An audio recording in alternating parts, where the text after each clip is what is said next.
नमस्कार दोस्तों, मैं हूं डॉक्टर ज्योति और मैं आपका बहुत बहुत स्वागत करती हूं मेरे इस यूट्यूब चैनल में। आज की वीडियो में हम बात करने वाले हैं जो जीबी सिंड्रोम यानी कि गुइलियन बैरी सिंड्रोम जो पुणे महाराष्ट्र में बहुत ज्यादा फैल रहा है। तो उस गुइलियन बैरी सिंड्रोम के बारे में आज इस वीडियो में हम बात करेंगे।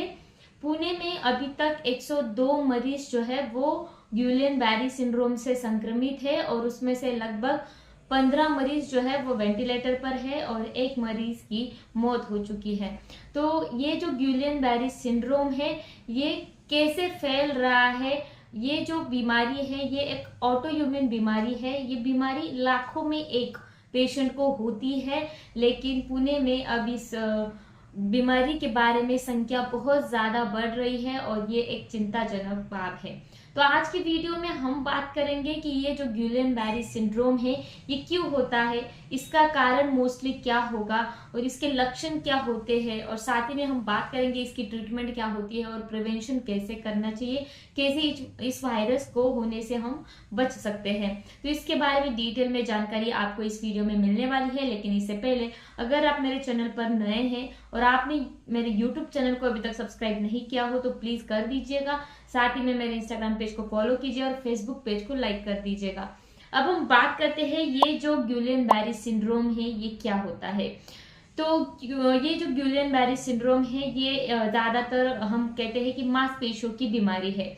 यानी कि इसमें क्या होता है कि आपकी जो इम्यूनिटी होती है यानी कि आपकी जो प्रतिरक्षा प्रणाली होती है वो आपकी जो कोशिकाएं होती है उसके ही अगेंस्ट काम करती है। यानी कि गलती से उसको वायरस को मारना रहता है, शरीर में जो मौजूद वायरस है उसको मारना रहता है, लेकिन वो गलती से आपके जो नर्व सेल होते हैं, तंत्रिका की जो कोशिकाएं होती है, नर्व सेल्स होते हैं, उस पर अटैक कर देती है आपकी इम्यूनिटी और जिसके वजह से आपको मांसपेशियों की बीमारियां होती है।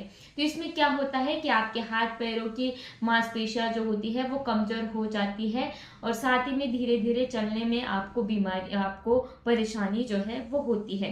तो ये जो मांसपेशियों की बीमारी है ये कभी कभी भी जानलेवा भी हो सकती है जब आपके ब्रीदिंग मसल्स अगर अफेक्ट होते हैं। यानी कि आपके जो श्वसन प्रणाली रिलेटेड जो मसल्स होते हैं, मांसपेशियां होती है, उसमें अगर ये डिसीज चला जाता है या फिर वहां की मांसपेशियों पर या फिर वहां की जो नर्व सेल है उस पर अगर अटैक कर देती है आपकी इम्यूनिटी, तो ये बीमारी आपके लिए जानलेवा भी हो सकती है। तो इस बीमारी को नाम कैसे आया ये गुइलियन बैरी? तो दो डॉक्टर्स थे, एक डॉक्टर थे जॉर्गी गुइलियन और दूसरे जो डॉक्टर्स थे वो थे जीन्स अलेक्जेंडर बैरी। तो इन दोनों ने मिलकर इस बीमारी के बारे में लोगों को बताया है। इस बीमारी के बारे में उन्होंने रिसर्च किया है, तभी जाकर इस बीमारी को नाम दिया है जीबी सिंड्रोम, गुइलियन बैरी सिंड्रोम। इनके नाम से इस बीमारी को ये नाम पड़ा है। तो अब हम बात करते हैं ये जो गुइलियन बैरी सिंड्रोम होता है इसके क्या क्या सिम्टम्स होते हैं। तो शुरुआती में क्या होता है कि आपके जो पैरों की जो मांसपेशियां होती है उनमें सुन्नपन, झुंझुनी आती है, नमनेस आती है, टिंगलिंग आता है और धीरे धीरे कर वहां की जो मांसपेशियां होती है उसमें वीकनेस आने लगता है। साथ ही में आपके हाथ के मांसपेशियों में भी वीकनेस और झुंझुनी और सुन्नपन आने लगता है। इसके अलावा आपको बुखार आ जाता है और आपको चलने में बहुत ज्यादा दिक्कतें आती है। बुखार के साथ आपको ऐसा लगता है कि चलने फिरने में आपको दिक्कत आती है, बहुत ज्यादा कमजोरी फील होती है, मांसपेशियों में पूरी तरीके से वीकनेस आ जाता है। और इसके अलावा अगर आपके श्वसन प्रणाली रिलेटेड जो मांसपेशियां होती है उसमें अगर कमजोरी हो जाती है, उसमें अगर वीकनेस आता है तो आपको सांस लेने में दिक्कतें हो जाती है, आपकी सांस जो है वो फूलने लगती है। तो पुणे में जो केसेस पाए जा रहे हैं उनमें अलग सिम्टम्स देखने को मिल रहे हैं। जैसे कि पहले इन मरीजों को क्या होता है कि दस्त और उल्टियां जैसी तकलीफें होती है, बुखार आता है, उसके बाद उनके मांसपेशियों में सुन्नपन, नमनेस, टिंगलिंग आता है और कमजोरी आती है। तो ऐसे सिम्टम्स पुणे के जो मरीज होते हैं उनमें पाए जा रहे हैं। किसी पेशेंट में दस्त हो जाते हैं, उल्टियां हो जाती है और उसके बाद उसके मांसपेशियों में कमजोरी आ जाती है और कभी कभी किसी व्यक्ति में पैरालिसिस भी देखने को मिलता है। तो ये जो गुइलियन बैरी सिंड्रोम है इसके क्या कारण होते हैं?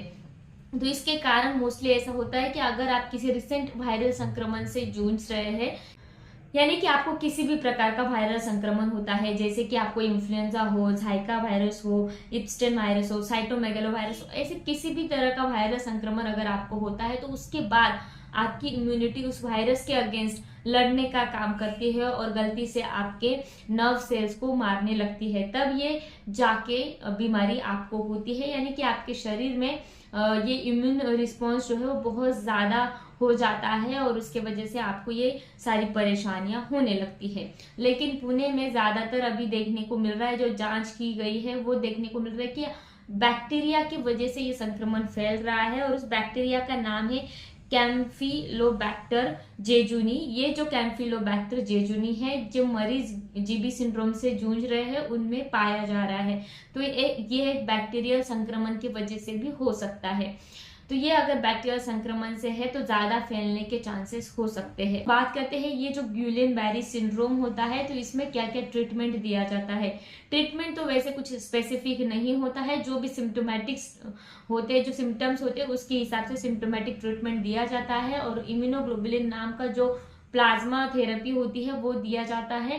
इम्यूनोग्लोबुलिन क्या करता है कि आपकी इम्यूनिटी को सप्रेस करने का काम करता है। आपकी जो एक्टिव इम्यूनिटी होती है उसको थोड़ा सा कम करने का काम किया जाता है, ताकि आपके जो नर्व सेल्स है उनका डैमेज कम हो। तो वहां पर IVIG नाम का इम्यूनोग्लोबुलिन नाम का इंजेक्शन दिया जाता है। अब हम बात करते हैं प्रिवेंशन के बारे में। अब हम बात करते हैं कि गुइलेन बैरी सिंड्रोम से आप कैसे बच सकते हैं, कैसे इसको प्रिवेंट कर सकते हैं। तो प्रिवेंशन में पहला आता है कि दूषित पानी ना पिए। यानी कि आप अगर दूषित पानी पी रहे हैं, यानी कि जो फिल्टर हुआ पानी नहीं है, मिनरल वाटर नहीं है, वो अगर पानी दूषित है तो वो ना पिए। साथ ही में जहाँ पर संक्रमित एरिया है वहां जाने से बचे और बाहर का जो खाना होता है वो खाना खाने से बचे। और साथ ही में अगर आपको लक्षण देखने को मिलते हैं, यानी कि शुरुआती के कुछ लक्षण आपको देखने को मिल रहे हैं आपके अंदर, तो तुरंत आपको डॉक्टर की सलाह लेना जरूरी होता है। तो ये जो गुइलेन बैरी सिंड्रोम है ये एक ऑटोइम्यून डिसीज है, संक्रमण से नहीं फैलता है और अगर आप अच्छी तरीके से प्रिवेंट करते हैं तो ये बीमारी आपको नहीं हो सकती है। तो मैं आशा करती हूँ गुइलेन बैरी सिंड्रोम ये डिसीज जो है इसके बारे में डिटेल में आपको समझ में आ गया होगा। तो इस वीडियो को ज्यादा से ज्यादा लोगों में शेयर कीजिए कि जीबी सिंड्रोम क्या है और उससे आप कैसे बच सकते हैं। साथ ही में मेरे यूट्यूब चैनल को जरूर सब्सक्राइब कीजिएगा, इस वीडियो को शेयर कीजिए, लाइक कीजिए, मुझे कमेंट बॉक्स में कमेंट कीजिए वीडियो आपको कैसे लगा। फिर मिलते हैं नेक्स्ट वीडियो में। Thank you. चैनल सब्सक्राइब करने के लिए सब्सक्राइब बटन पर क्लिक करें और नोटिफिकेशन पाने के लिए बेल आइकन प्रेस करें।